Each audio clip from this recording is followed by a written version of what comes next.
Olá a você que me assiste. Aqui estamos nós mais uma vez com esse desafio de falar de coisas grandiosas de uma forma sucinta, rápida, objetiva e direta. Não é fácil, mas tentaremos. Bem, no meu último vídeo eu tinha falado sobre o fato de que a verdade é uma pessoa e não algo, e não um livro, embora esteja contida em livros ou expressa por meio de livros e de outras formas também. Então aqui eu buscarei discorrer sobre os atributos da verdade, sabendo que a verdade é Deus. E Deus é Jesus Cristo, e Jesus Cristo é Deus. A Escritura vai dizer isso claramente, né? Quando Jesus ali dialogando com os judeus questionam a Jesus e falam: Mas se você é o Messias, fala logo para a gente. E Jesus vem e fala: Se não crerdes que eu sou, morrereis em vossos pecados. Então ali Jesus, ele se utiliza da designação que Deus estipulou lá, muitos anos antes de Jesus no Antigo Testamento, a Moisés, quando Moisés perguntou: Mas quando o povo de Israel me perguntar sobre o seu nome, o que eu vou dizer? Diga que o eu sou te enviou. Então Jesus disse: Se não crerdes que eu sou, ou seja, o próprio eu sou está aqui diante de vocês, feito homem, se vocês não crerem em mim, morrereis nos vossos pecados. Então, Jesus Cristo é o próprio Deus. É o testemunho do próprio Cristo. Ninguém falou isso. Foi o próprio Cristo que afirmou, e os seus discípulos e apóstolos posteriormente confirmaram isso, né? Ah, e é seguindo essa lógica que nós vamos, então, como eu disse, discorrer sobre atributos de Jesus Cristo, que é a verdade. Vamos fazer uma investigação filosófica para entender sobre o primeiro dos atributos que eu vou mencionar, que é o amor,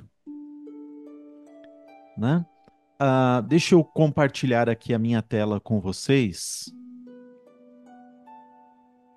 Isso, maravilha. Temos aqui, vamos para essa grande afirmação que está aqui na primeira epístola do apóstolo João, capítulo 4. Ele diz: E nós conhecemos e cremos no amor que Deus nos tem. Deus é amor, e quem está em amor está em Deus e Deus nele. Olha só o tamanho da revelação que nós temos aqui da parte do apóstolo João. Deus é amor, Deus não tem amor. Deus é o próprio amor. De maneira que nós precisaremos olhar para Deus e identificar uma maneira de visualizarmos o amor, que é a essência de Deus, né? E quem está em amor está em Deus. Não está dizendo que o cristão que estiver em amor está em Deus, não. Quem está em amor está em Deus. De modo que hoje em dia há muitas pessoas dentro e fora de templos que estão, especialmente fora, eu chegaria a arriscar dizer, que estão em Deus, porque estão no amor. Mas também há um grande número de pessoas que está fora de Deus, porque não estão no amor. E nós iremos discorrer então um pouco disso, né? Como eu disse, nós temos aqui, por exemplo, muito interessante isso, agora falando um pouquinho mais do amor, né? Se você voltar ali, muitos homens ao longo da história se debruçaram sobre a questão do que é o amor. Temos grandes sábios, grandes filósofos, como Platão, por exemplo, que chegou a afirmar que o amor é uma força poderosa que guia a alma em direção ao bem e à verdade, né? é um desejo de se alcançar a beleza absoluta que transcende o físico e que se torna uma busca pelo conhecimento e pela verdade. Aristóteles separou o amor em três tipos, né? Em um amor entre amigos, filia, o amor romântico, eros, e o amor altruísta, entre pessoas, fraternal, que é o amor ágape, né? E para Aristóteles, a amizade verdadeira é o amor. E é a forma mais elevada de relacionamento humano. Jesus confirma isso. Quando ele diz, ali em João 15:12, ele diz o seguinte: ninguém tem maior amor do que esse, de dar alguém a sua vida pelos seus amigos. Então Jesus tinha os seus discípulos, sendo ele Deus, ele tinha os seus discípulos como amigos. E ele chegou a ponto de dar a sua vida, atingir o nível mais alto de amor pelos seus amigos. Falaremos um pouquinho disso, porque você pode estar se perguntando, mas como assim, Eric? Dar a vida pelos seus amigos? Por que ele deu a vida pelos amigos? Ele não simplesmente morreu numa cruz? Não.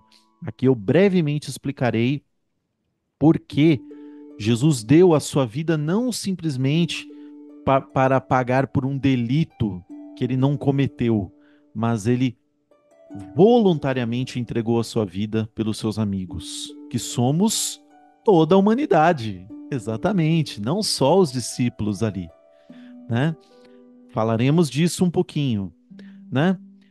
Mas continuando, depois de Aristóteles, a coisa foi se perdendo um pouquinho, ainda em Agostinho, ali no período medieval, o conceito de amor ainda estava um pouquinho claro, mas conforme fomos chegando aí, passamos do Renascimento, entramos na Idade Moderna, a coisa se perdeu.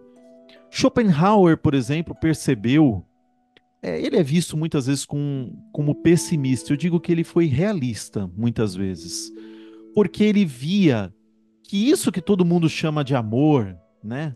O amor ali, eros, romântico, né? Era nada mais do que um impulso racional que leva os indivíduos a buscar a reprodução e a perpetuação da espécie. E não é o que nós temos visto hoje, pessoal.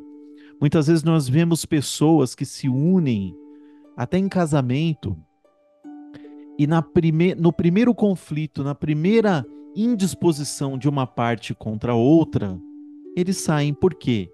Porque ali o que acontece é que há um desejo sexual, há um desejo de um ganhar alguma coisa do outro, e quando uma parte sente que não está sendo plenamente atendida pela outra, isso some. Eu lembro que eu tinha um professor de economia na faculdade que dizia o seguinte: basta o amor faltar na casa que o amor sai pela janela. E muitas vezes é verdade. Por quê? Porque esse não é o amor. Schopenhauer constatou, independentemente de ele não conseguir ver o amor, mas ele constatou um fato. Nietzsche nem se fala. Nietzsche, na verdade, ele valorizava o amor que exaltava o poder pessoal, a autossuperação, e ele, inclusive, criticava a autoanulação de uma pessoa em favor da outra, né? Jean-Paul Sartre, por exemplo, ele disse que o amor era uma tensão entre a liberdade e o desejo de ser necessário ao outro. Então havia ali uma luta constante pela autenticidade do que seria esse amor. Então ele já via um pouquinho mais. Mas fato é que hoje o mundo que nós vemos diante de nós, com exceção de umas poucas pessoas que estão ali mais ligadas ao que a gente viu em Aristóteles e que Jesus disse, a maior parte das pessoas hoje tem um grande interesse, não amor. De maneira que o apóstolo Paulo vai falar, e aqui nós vamos já entrar aqui em Colossenses 2:9, o apóstolo Paulo vai falar o seguinte, em Colossenses 2, versículos 8 e 9. Tende cuidado para que ninguém vos faça presa sua por meio de filosofias e vãs sutilezas, segundo a tradição dos homens, segundo os rudimentos do mundo, e não segundo Cristo, porque nele habita corporalmente toda a plenitude da divindade. Novamente, aqui o apóstolo Paulo afirma que em Cristo está toda a divindade, que Cristo não é só um profeta, mas que ele é a divindade. Coisa que não é o apóstolo Paulo que está afirmando, mas na verdade é uma concordância com aquilo que o próprio Cristo já tinha falado, né? E nós temos aqui o apóstolo Paulo não contra a filosofia, tá, pessoal? Porque a filosofia, como a própria etimologia da palavra define, é o amor pela sabedoria. Isso é uma coisa boa, né? O problema são os rudimentos do mundo, a tradição dos homens não segundo Cristo. Então, nós temos aí um pensamento filosófico moderno que foi se degradando no sentido do amor. Muitas coisas boas apareceram, mas o amor se degradou muito no pensamento filosófico moderno. É, a relativização das coisas atingiu o amor em cheio e os homens, como consequência, passaram a seguir esse amor totalmente degradado, de maneira que hoje o que nós vemos são muitas pessoas andando segundo os rudimentos do mundo, como o apóstolo Paulo vai colocar. Vãs sutilezas, né? E qualquer coisa que não é o amor. E aí você pode estar se perguntando, Eric, mas eu quero que você me fale algo que fala um pouquinho mais do que é o amor, né? E o amor, nós lemos ali claramente em 1 Coríntios 13. O apóstolo Paulo vai falar: ainda que eu falasse a língua dos homens e dos anjos, se eu não tivesse amor, seria como um metal que soa ou como um sino que tine. E aí ele vai relatar aqui o que é o amor. O amor é sofredor. O amor é benigno. O amor não é invejoso. O amor não trata com leviandade, não se ensoberbece, não tem soberba, não tem arrogância. Zero arrogância. Ele é benigno. Ele é sofredor. Por quê? Porque ele se doa. Mas olha só o que mais ele fala: não se porta com indecência, não busca os seus interesses, não se irrita, não suspeita o mal, não folga com a injustiça, mas folga com a verdade. Tudo sofre, tudo crê, tudo espera, tudo suporta. Muito bem. Então, o amor tudo crê, tudo espera, tudo suporta. Ele ama a verdade, né? E nós vemos que Cristo, ele viveu tudo isso. Deixa eu voltar aqui. Cristo viveu tudo isso. Ele não somente falou essas coisas, mas ele viveu isso, de maneira que o viver de Cristo é a manifestação, é a expressão prática do que Deus é em essência, que é o amor. De modo que a pergunta que fica para você é: